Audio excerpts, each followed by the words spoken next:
তৃতীয় পর্যায়ক্রমিক মূল্যায়ন 2025-এর জন্য তৃতীয় শ্রেণীর বাংলা প্রশ্ন, যেখানে পূর্ণমান 50, সময় রয়েছে 1 ঘন্টা 30 মিনিট। পরীক্ষার্থীর নাম, রোল নাম্বার, বিদ্যালয়ের নাম নিজেরাই লিখবে। আমরা চলে যাব প্রশ্নপত্রে। সঠিক উত্তর নির্বাচন করে টিক চিহ্ন দাও, যেখানে কিন্তু এখানে 4টি প্রশ্ন রয়েছে এবং ওই 4টি প্রশ্নের জন্য এখানে 6 নাম্বার দেওয়া রয়েছে। শূন্যস্থানে বক্সে শব্দ বসাও।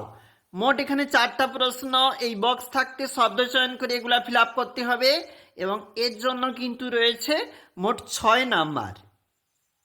ক স্তম্ভ খ স্তম্ভ দুটির মধ্যে মিল করতে হবে, এর জন্য মোট 4 নাম্বার রয়েছে।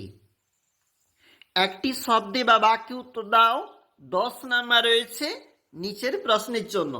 চলে যাব পরের যে পেজ, পরবর্তী পেজের প্রশ্ন রয়েছে এবং তার উত্তরগুলো তোমাকে ডান দিক বরাবর লিখতে হবে। নিচে রয়েছে শব্দার্থ লেখো, এখানে তুমি লিখবে 3 নাম্বার। বাক্য রচনা করো, বাক্য রচনা করবে 4 নাম্বার এবং বেমানান শব্দ তোমাকে একটু দাগ দিতে হবে এবং সেখানে 2 নাম্বার।